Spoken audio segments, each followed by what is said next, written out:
Partnerships are vital to our global outreach, enabling us to take the love and hope of Jesus Christ to those who need it most.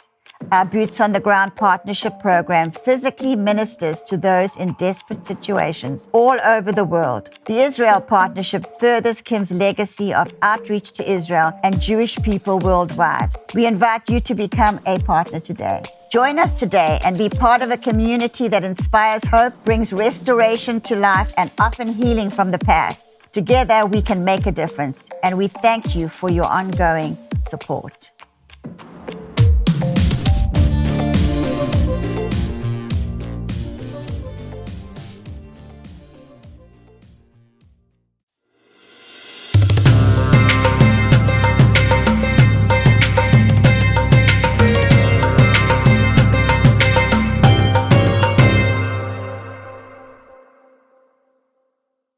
Shabbat Shalom and welcome to Israel Update. We're not going to have a very long show today. We've got a couple things to really speak about those. So I'd like to welcome Doobie to join me. Doob, Shabbat Shalom. Thank you so much for being here with me.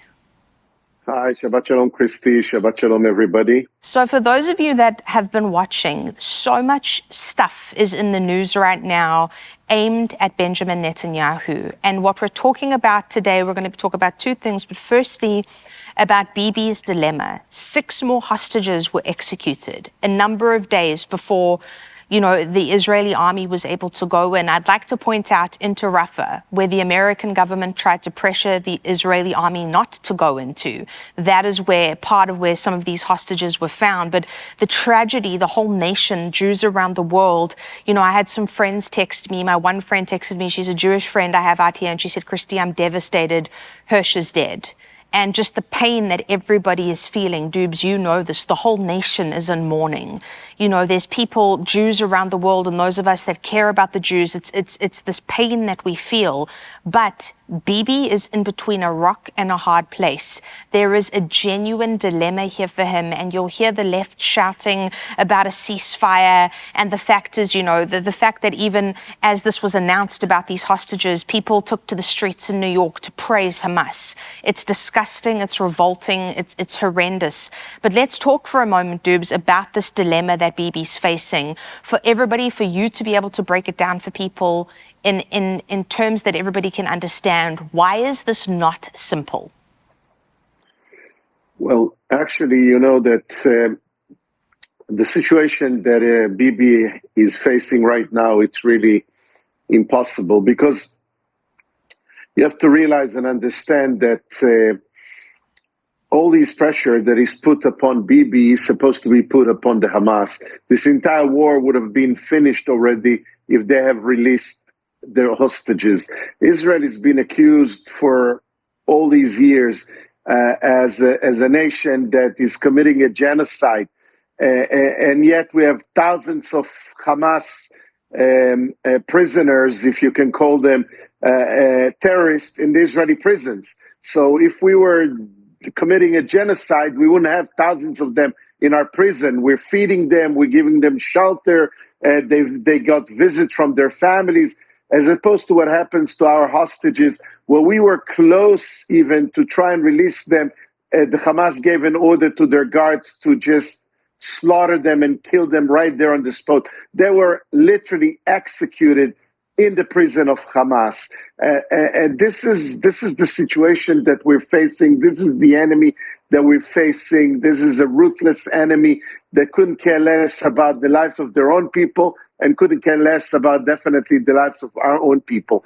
And the situation with Bibi is based on the fact that for one Israeli soldier, 9 years ago or so, he released 1,027 Palestinian Hamas operatives from the prisons of Israel.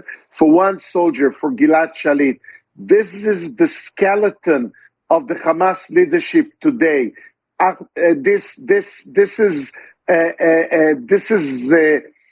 These are the people, the archi-terrorists that are leading and led the raid, the attack on October 7th. These are the people that leading Hamas today. Even Sinwar, the leader of Hamas, the mega terrorist, the murderous man, was released in that deal.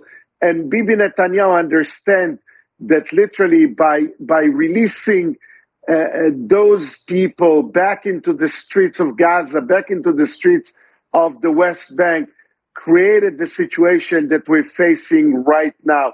The Israeli prisons are just universities for terrorists, where they learn how to put together bombs, how to attack Israel, what to do, how to bring more weapons into the land. And this is something that we cannot do again. The fact that we have 101 hostages, many of them already dead, I'm sure, in the hands of Hamas, is not giving the legitimacy to keep the entire nation hostages in the hands of Hamas. Their blood, as hard as it hurts, as hard as it sounds, their blood is not more red than the blood of the soldiers, over 700 soldiers that were fighting in Gaza, trying to bring them back home, trying to prevent from Hamas to commit another attack like October 7th. And in the midst of that, they died on their way to try and release these people. You cannot, this dilemma is a real dilemma. You cannot release thousands and thousands of more operatives, including those of the Nukbas, those who infiltrated into Israel on October 7th, killing, slaughtering, raping, destroying Israelis, kidnapping Israelis. How can you allow yourself, even though these people, these hostages are suffering right now, but it's a matter of sacrifice. And this sacrifice is very hard. It's very hard. It's a tough decision for any leader to choose, maybe for the short term, to release these people, maybe if they would do it, and we're not sure. That's the story. We're not sure that they're going to really go ahead with this deal, because they are the ones who has been refusing for the deal that Benjamin Netanyahu already put in place together with Biden, and they were the ones to refuse. Now they're cheating and tricking and lying to the world again, as if they're allowing it. They want us to retreat totally from Gaza. They want to rebuild their power. They want to rebuild their forces. So just like they have promised, they're going to attack us again and again and again until they're going to have their slogan valid from the river to the sea. We cannot allow ourselves to go along with that. That's the situation. And that's why Bibi is trying to find another solution where Hamas is not going to rebuild themselves so they can keep on attacking us over and over again. Doobs, that was perfectly explained. That's exactly what the situation is. And so my encouragement to everybody out there is pray for the peace of Jerusalem. Pray for Bibi Netanyahu. This man needs the wisdom of God that was evidenced in the lives of his ancestors and King Solomon and King David and all the other leaders of Israel that we saw thousands of years ago. We need that wisdom for him and for God to really do something. So I'm encouraging you to pray every day, not only for the peace of Jerusalem, not only for the dismantling of this horrific terror organization, but for the wisdom for Bibi Netanyahu. And then the other thing we wanted to mention, for those of you that might not be aware, we just got word that the Israeli embassy in Munich in Germany was the victim of a terror attack. The embassy itself, there was a terror attack that occurred there on the anniversary of the massacre of the Israeli Olympians at the Munich Olympics, which was about 52 years ago. I mean, Doobs, this just shows us that the spirit is still alive and active, and that this desire to see Jewish people die is still here. And we know that we're seeing the evidence in the natural of something that is a supernatural level of hatred.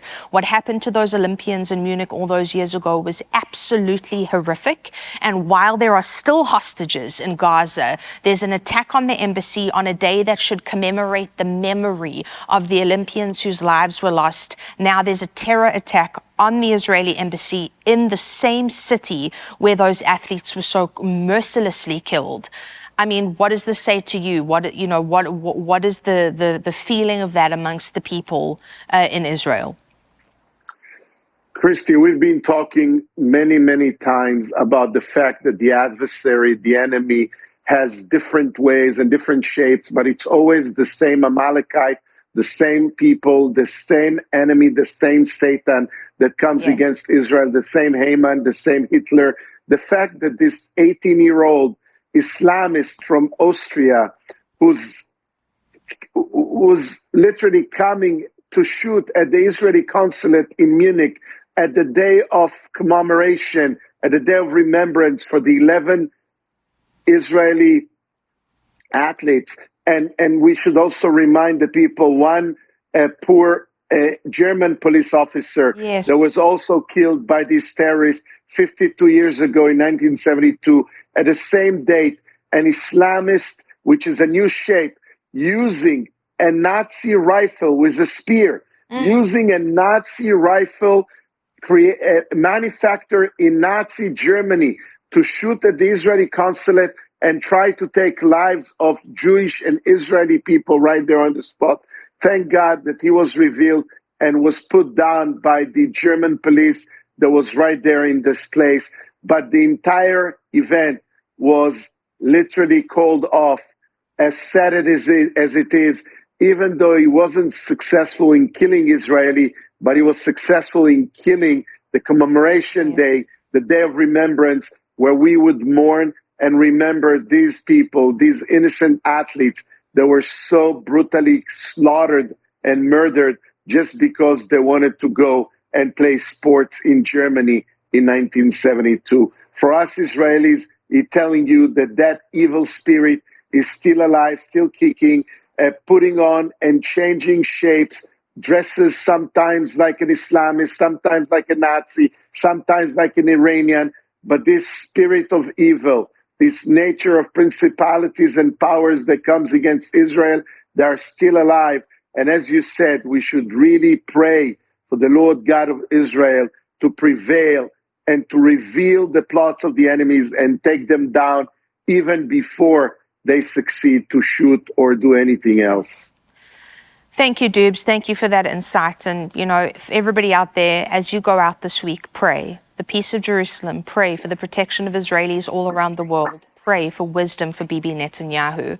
We love you. God bless you. We'll see you next week. As always, every Friday, a new episode for you on Israel Update. See you next week, and God bless.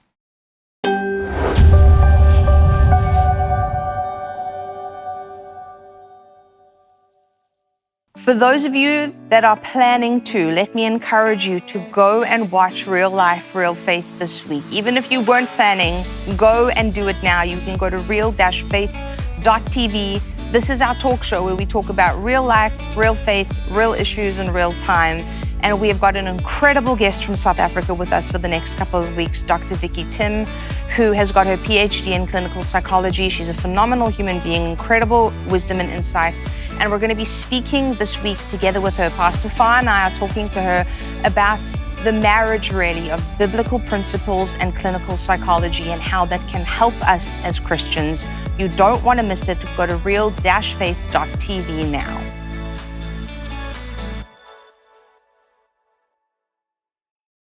You ask and we listen. We're finally bringing the most requested offer ever. Get the queen size premium MyPillow, now only $19.98. MyPillow is made with patented adjustable fill. It adjusts to your exact individual needs regardless of your sleep position. It helps keep your neck aligned and holds its shape all night long so you get the best sleep of your life. But that's not all. Get our 6-piece kitchen or bath towel sets only $25. Our brand new mattress topper as low as $69.98. Get our famous MyPillow bed sheets for as low as $25 and so much more. So go to MyPillow.com or call the number on your screen. Use your promo code to get huge discounts on all MyPillow products, including the premium queen size MyPillow, only $19.98. That's the lowest price ever. Don't delay, order today. From all of us here at MyPillow, thanks America! We here at the House of Destiny are partnering with you to let our viewers, of course, know about your company. It's Beverly Hills Precious Metal. Andrew, explain how that works. So I'll walk you through it right now. So if you go to bh-pm.com, right there on the homepage, you'll see a form that you could fill out. And that form is very important in letting us know how we can help you. So you just put in your first name, last name, email address, phone number. There's a section that says, how did you hear about us? And in there, put Kim Clement. And then there's a portion where you could write a couple of notes down on the bottom. Usually within about about 24 to 48 hours, we'll contact you by phone call, and then we'll go over everything with you. This isn't a high pressure deal. We always recommend that if you feel uncomfortable, take a step back, pray about it. You will gain the answers that you need by doing that, and come back to us when you're comfortable.